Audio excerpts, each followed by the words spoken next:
नमस्कार. घटना आहे रामभाऊ घारे आणि पंचफुला करताडे या दोन व्यक्तींची. यांना यांच्या वयाचं भान न राहिल्यामुळे ही घटना घडली. भोकरदन तालुक्यातील घारेवाडी येथे राहणारा रामभाऊ घारे याचे वय 50 वर्ष झाले होते. पत्नी बरोबर राहत असलेला रामभाऊ काही वर्षापूर्वी त्याच्या पत्नीचा मृत्यू झाल्यामुळे एकटा पडला होता. पत्नीचा मृत्यू झाल्यानंतर रामभाऊ हा घरात राहत असला तरी त्याचे मन एकटेपणा सहन करू शकत नव्हते. पत्नी गेली, आता आपले आयुष्य देखील किती दिवसांचे टिकेल असा विचार रामभाऊच्या मनात येत असे आणि या वयात देखील कोणी भेटले तर आयुष्य चांगले जाईल असा रामभाऊला वाटत होते. ही काळजी त्याला काही शांत बसून देत नव्हती आणि याच काळात रामभाऊचा परिचय सिल्लोड येथील पंचफुला करताडे या महिलेशी झाला. पंचफुला ही 40 वर्षांची होती. तिची घरची परिस्थिती चांगली होती. सर्व काही सुरळीत चालू असताना रामभाऊ याच्याबरोबर तिचा परिचय झाल्यामुळे तिला आपलेपणा वाटू लागला होता. रामभाऊ याला देखील पंचफुलाला भेटल्यामुळे आधार वाटू लागला, कारण पत्नीचा मृत्यू होऊन 3-4 वर्षाचा कालावधी लोटला होता.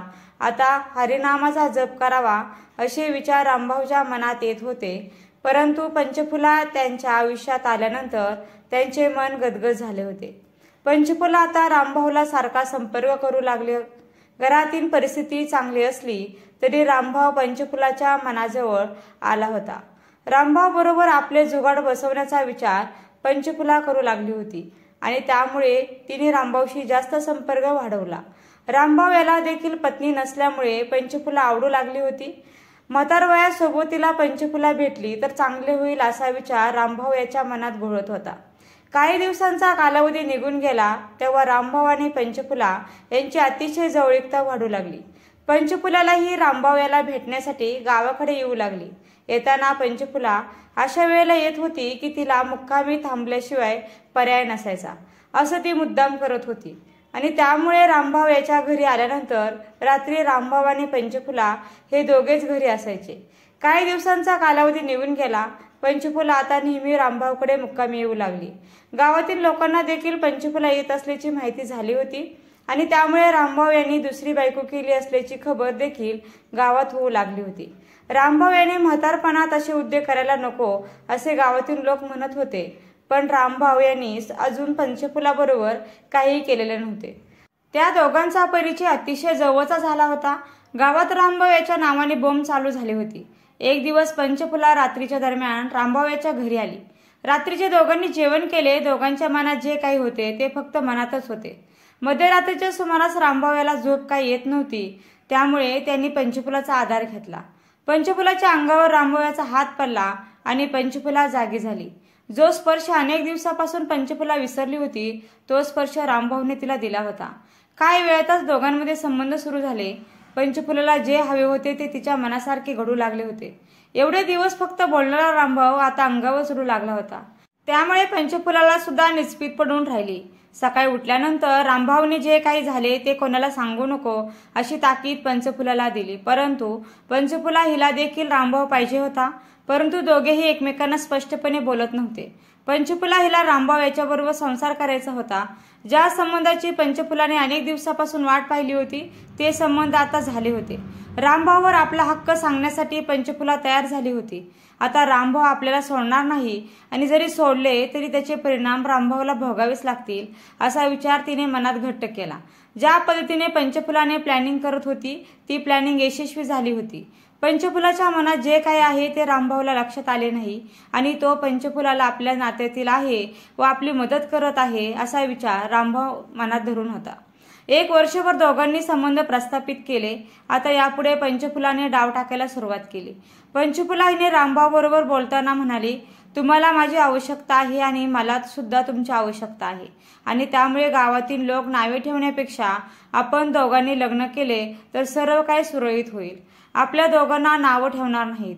परंतु रामभाऊने या वयात लग्न करण्यासाठी नकार दिला, कारण 50शी पार झालेल्या व्यक्तीने जर लग्न केले तर लोक काय म्हणतील असा रामभाऊ म्हणाला. मग रात्री संबंध चालू असताना पंचफुला म्हणते दिवसा वयाचं भान राहत नाही, पण रात्री मात्र लय तरुण पण येतं, मग लग्न करण्यासाठी का येत नाही असा वाद घालायला सुरुवात केली. त्यावेळी रामभाऊ याला टेन्शन येऊ लागलं, कारण आता पंचफुला आपल्याला सोडणार नाही याची खात्री त्याला पटली होती आणि त्यामुळे रामभाऊ यांनी तात्पुरता दिलासा देत म्हणाला, ठीक आहे, नंतर पाहू, पण याची चर्चा गावभर मात्र करू नको. काही कालावधी निघून गेल्यानंतर नोव्हेंबरचा महिना होता. दिवाळीचे दिवस नुकतेच पार पडले होते. लग्नाच्या तारखा सुरू झाल्या होत्या. रामभाऊला लग्न करायचे होते, मात्र याच्या डोक्यात वेगळाच असा विचार चालू होता. पंचफुला हिला घारेवाडी शिवारातील शेतात बोलावून घेतले. कपाशीचे दिवस होते. कपाशीमध्ये काय चालू आहे हे बाहेरच्या लोकांना दिसत नव्हते आणि याचाच फायदा घेत रामभाऊ याने पंचफुलाला रामदास बजेगा गावडे याच्या शेतातील कपाशीमध्ये येण्यास सांगितले. तिथे गेल्यानंतर पंचफुला हिला साडी काढण्यास सांगितले. पंचफुलाने साडी काढतात रामभाऊ याने साडी हातात घेतली आणि पंचफुला हिला खाली पाडले. पंचफुला मनात संबंधाचे चित्र रंगवत होती, परंतु रामभाऊच्या डोक्यात मात्र वेगळाच गेम चालू होता. त्याने क्षणात तिच्या साडीने गळा आवळला व काही वेळातच पंचफुलाचा मृत्यू झाला. रामभाऊ याने पंचफुला मयत झाल्याचं पाहून त्या ठिकाणी पळ काढला. 10 नोव्हेंबर रोजी पंचफुलाचा खून करण्यात आला आणि त्यानंतर 14 नोव्हेंबर रोजी महिला शेतात गेल्या.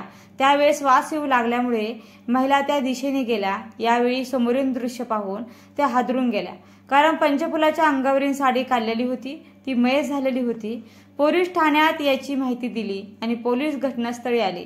घटनास्थळाचा पंचनामा केला. आता प्रश्न पडला होता की पंचफुलाचा खून कोणी केला.